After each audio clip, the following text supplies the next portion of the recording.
Guys, I was not able to address you properly in the last class at the end because of an urgent call going on. So, in the last class, what we did was objective of business.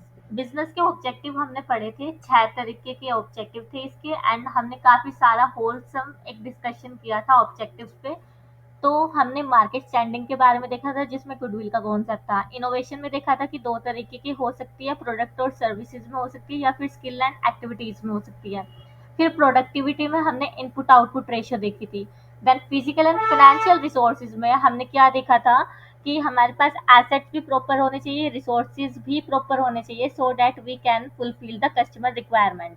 ठीक है।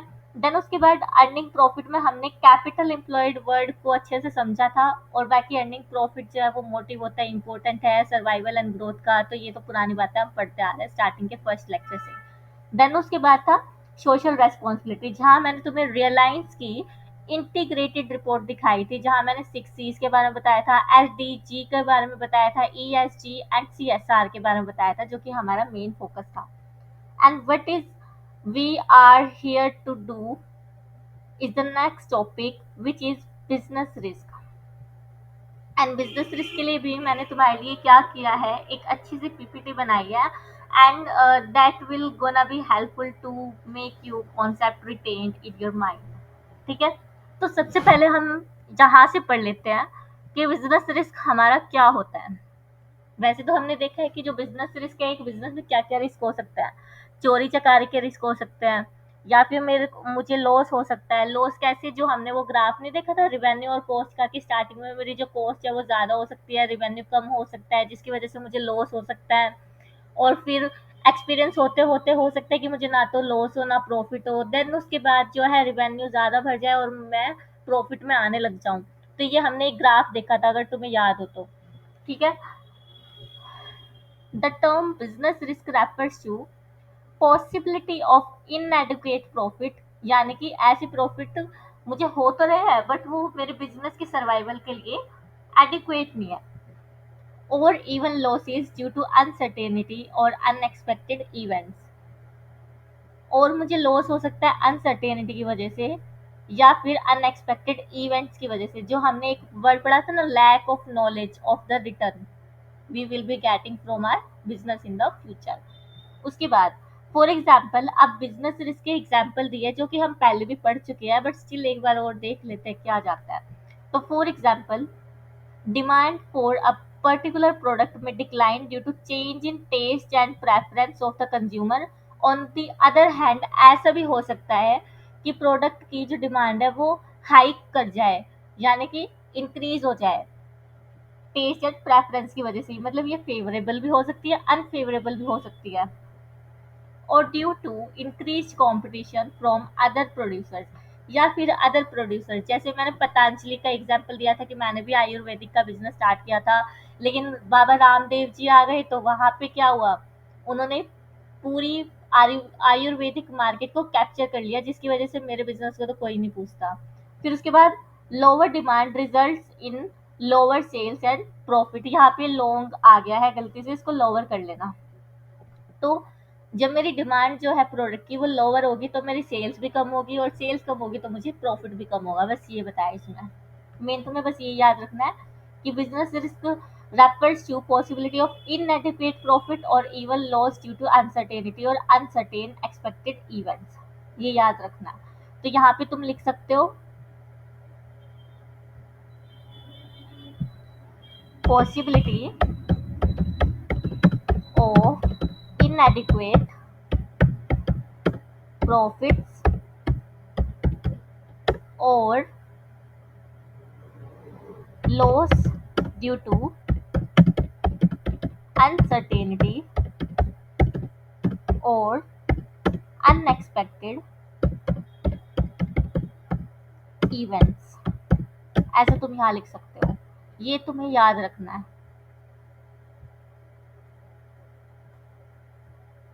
तो मैं इसको यहाँ adjust कर देती हूँ थोड़ा सा। हाँ, तो ये तुम्हें याद रखना है। उसके बाद क्या है, in another situation the shortage of raw material, shortage of raw material. ये मेरा पहला एग्जांपल था। अब हम नेक्स्ट एग्जांपल देख रहे हैं। Shortage of raw material in the market में शूट अप इट्स प्राइस, यानी कि जो रॉ मटेरियल है, जैसे मुझे कपास चाहिए कॉटन बनाने के लिए, तो अब मेरे पास जो है क्रॉप्स जो है वो रेन की वजह से खराब हो गई, जिसकी वजह से मेरा रॉ मटेरियल का रेट, कपास का रेट बढ़ गया। और कपास का रेट बढ़ा तो इसका मतलब मेरा कॉटन बनाने का भी रेट बढ़ेगा, और जो वो कॉटन बनाने का रेट बढ़ गया उसको मैं किससे वसूलने वाली हूँ? एट लास्ट कस्टमर से वसूलने वाली हूँ। तो बर्डन ऑफ इंक्रीज्ड कॉस्ट किसी ऊपर गया?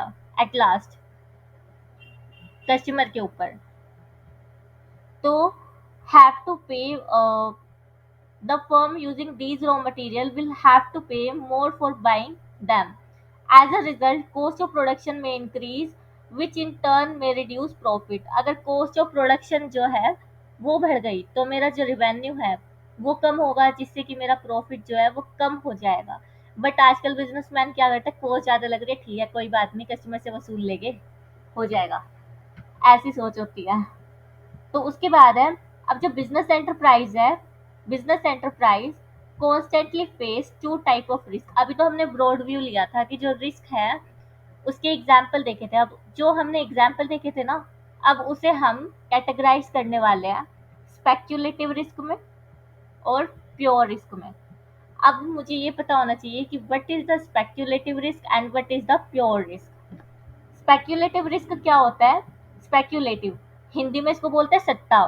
सट्टे का मतलब, आप मान लो लॉटरी की टिकट ले रहे हो सकता है कि लॉटरी निकले ही ना, हो सकता है कि लॉटरी निकल जाए।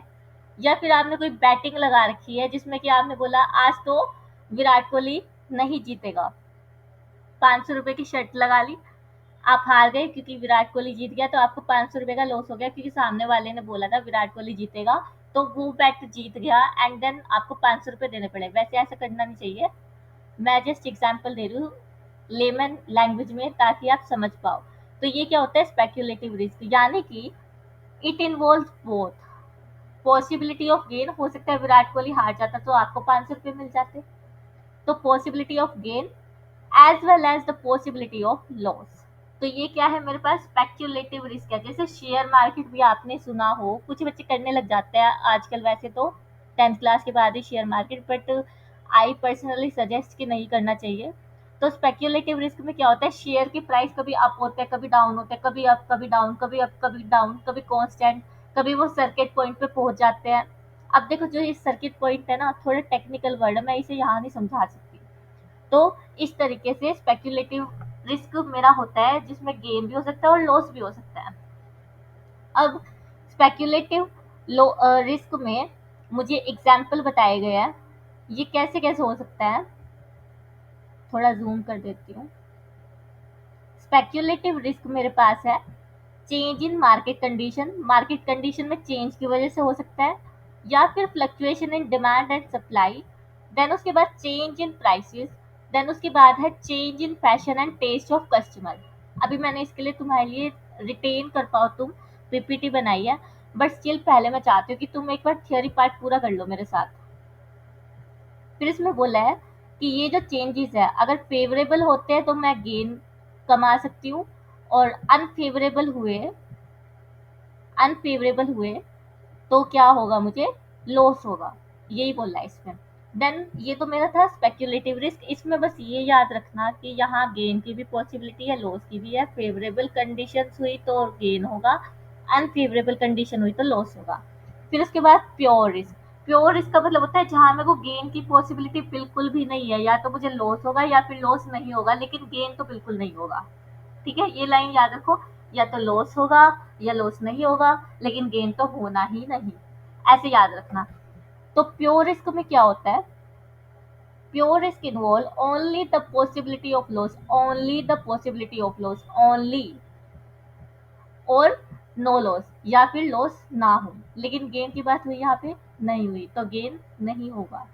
The chance of fire, theft और strike are example of pure risk. यानी देखो, चोरी हुई तो लॉस होगा, आग लगी तो लॉस होगा, और स्ट्राइक हुई लेबर की तो भी लॉस होगा, लेकिन अगर कुछ नहीं हुआ तो लॉस तो नहीं होगा ना, चाहे गेन हो या ना हो, लेकिन लॉस तो नहीं होगा ना।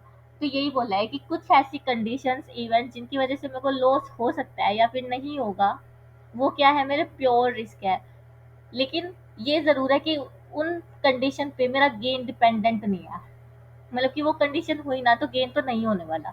ये लिखा है, देयर अकरेंस में result in loss, whereas non occurrence, whereas non occurrence may explain absence of loss instead of gain। मतलब अगर नहीं भी होता है ना कुछ तो गेन तो नहीं होगा, लेकिन लॉस भी नहीं होगा। तो वही बोल रहा है इसमें। तो इसका कीवर्ड है possibility of only the loss और नो लॉस। तो यहाँ पे तुम्हारा थ्योरी वाइज खत्म हो जाता है ये। अब तुम्हें रिटेन कैसे करना है उसके लिए मैं पीपीटी बना के लेके आई हूँ। तो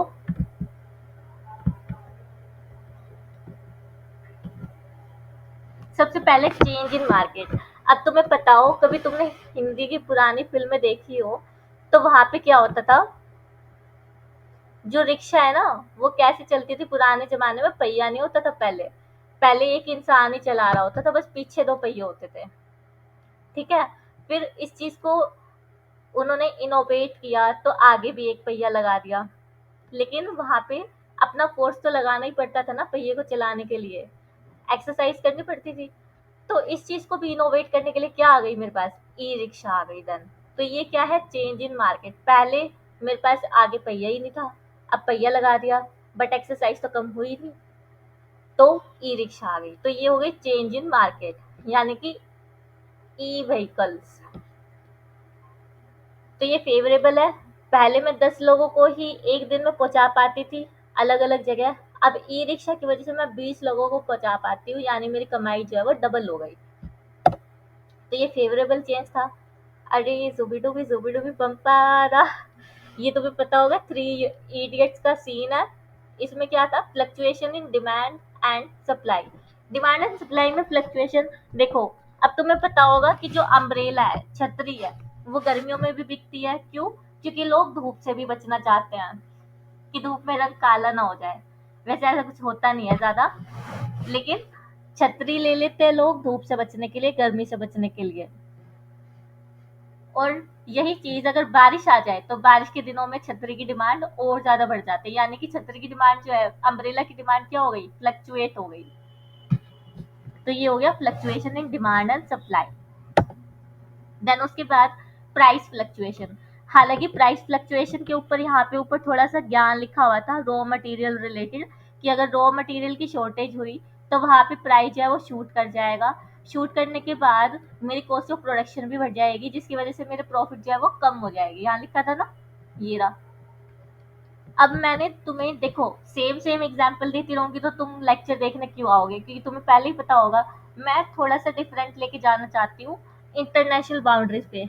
और वैसे तुम्हें एक बात बता दूं, अगर जब तक तुम्हें ये नहीं बताया जाएगा कि प्रैक्टिकली होता क्या क्या है, किस किस तरीके से तुम पैसे कमा सकते हो, पहले से नहीं बताया जाएगा, तो तुम सपने कैसे देखोगे, तुम अपनी स्ट्रेटेजीज कैसे बनाओगे, तुम अपने दिमाग को कैसे खोलोगे कि ओवरसीज भी कुछ कर सकते हैं हम। ये बिल्कुल भी मैटर नहीं करता कि तुम प्राइवेट में पढ़ते हो, गवर्नमेंट में पढ़ते हो, किस में पढ़ते हो। मैटर ये करता है कि तुम में स्किल है या नहीं है, तुम में ब्रेन है या नहीं है, और ब्रेन है तो उसको कैसे यूटिलाइज करते हो, प्लस मनी मेकिंग माइंड है या नहीं है। ठीक है। तो सबकी बेस लाइन अलग अलग है, but what is needed, just 2 minutes sit and think about how we can grow, how we can develop ourselves। ठीक है। तो ये चीजें सोचा करो। चलो टॉपिक पे आते हैं वापस, थोड़ी सी इमोशनल हो गई थी। तो यहाँ पे क्या था, मैं तुम्हें प्राइस फ्लक्चुएशन के बारे में बता रही थी।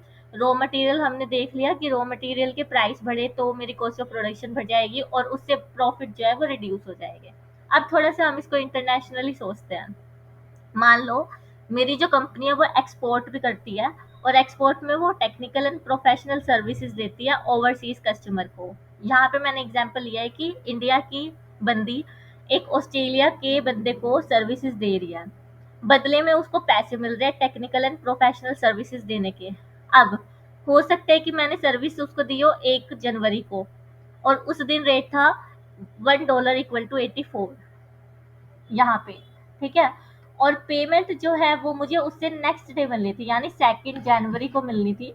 अब 2 जनवरी पे दो सिचुएशन है, या तो मेरे जो $1 इक्वल टू दैट रुपीज वो इंक्रीज भी हो सकते हैं, डिक्रीज भी हो सकते हैं। अब मेरे को पैसा मिलना है तो मैं तो ये चाहूंगी ना कि ज्यादा मिले। तो यहाँ पे है केस ए कि $1 की जो वैल्यू है अब पेमेंट वाले डे पे 86 हो गई तो मेरे को ज्यादा पैसे मिलेंगे।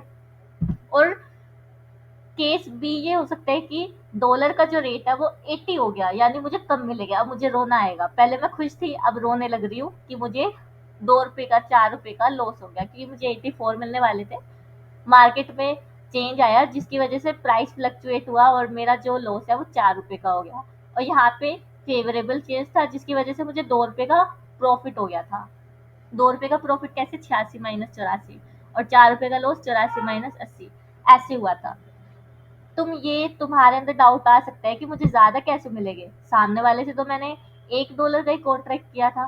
भाई उसको डॉलर देने हैं, उसको करेंसी चेंज नहीं कराने। इंडिया में डॉलर नहीं चलता, वहां पे डॉलर चलता है और तुम्हें डॉलर ही मिलने वाला है।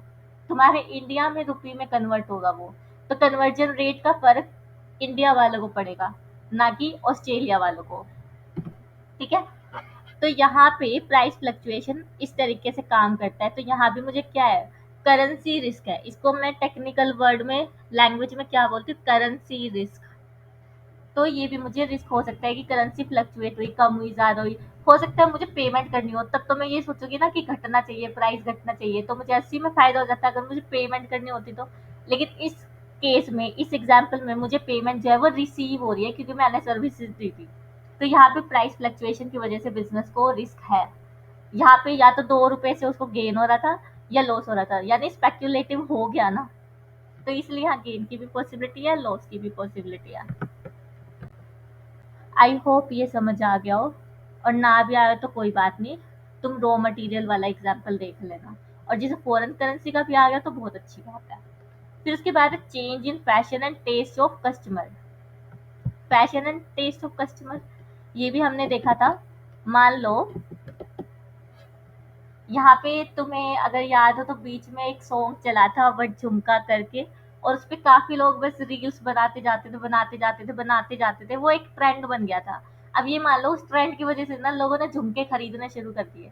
तो जो झुमके का सप्लायर था उसको मजे आ गए, उसकी उसका जो झुमके का बिजनेस था वो काफी ग्रो हो गया। और तुम्हें ट्रेंड से मुझे एक याद आया, एक फनी वीडियो, थोड़ा सा तुम्हारा एंटरटेनमेंट हो जाएगा। देखो, 11 या 12 सेकंड की वीडियो है।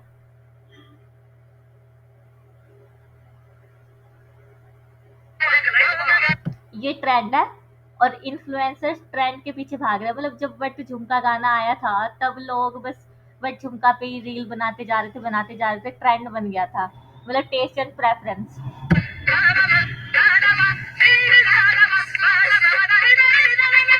बेचारा ट्रेंड टाइटल है।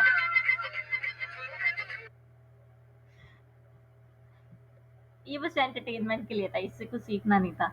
अब मेन अपने बिजनेस के एग्जाम्पल्स में आते हैं। ठीक है।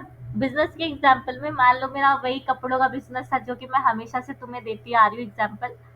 तो पहले क्या चलता था, ये हाइपोथेटिकल है, हो सकता है कि अभी भी चलता हो। ठीक है।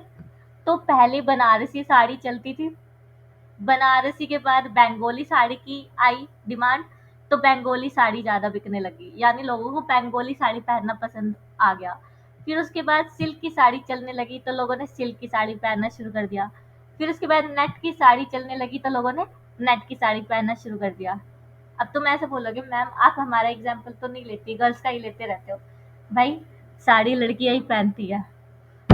तो ये हमारा था taste and preference, but a poor joke ma'am. तो यहाँ पे तुम्हें ना टेस्ट एंड प्रेफरेंस समझ आ गया होगा।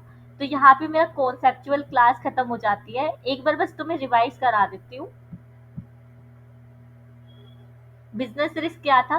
पॉसिबिलिटी ऑफ इनएडिक्वेट प्रॉफिट और इवन लॉस। और जो बिजनेस रिस्क है वो दो तरीके के हो सकते हैं, स्पेक्यूलेटिव और प्योर। और उसके बाद मेरे पास था स्पेक्यूलेटिव क्या है कि गेन की भी पॉसिबिलिटी है, लॉस की भी पॉसिबिलिटी है। और प्योर रिस्क क्या था जिसमें मुझे या तो लॉस होगा या फिर लॉस नहीं होगा, बट गेन के बारे में कुछ नहीं बोला, ध्यान रखना। और फिर स्पेक्यूलेटिव रिस्क में हमने देखा था एग्जाम्पल्स कि फेवरेबल चेंज हुआ है इनमें तो गेन होगा, अनफेवरेबल चेंज हुआ तो लॉस होगा। जैसे कि change in market condition, e rickshaw का एग्जाम्पल लिया, fluctuation in demand and supply, umbrella का लिया, थ्री इडियट्स, और change in prices, foreign currency fluctuation, या फिर रॉ मटेरियल प्राइस हाइक, और उसके बाद change in fashion and taste of customer, trend, Raj Grover की वीडियो जो हमने देखी वो। और यहाँ पे मतलब तुम एक फॉर्मल एग्जाम्पल लिख लो, साड़ी, सारी फैब्रिक, ठीक है, जैसे कि Banarasi, net, cotton, silk, khadi, ऐसे कुछ लिख लो ताकि याद रहे।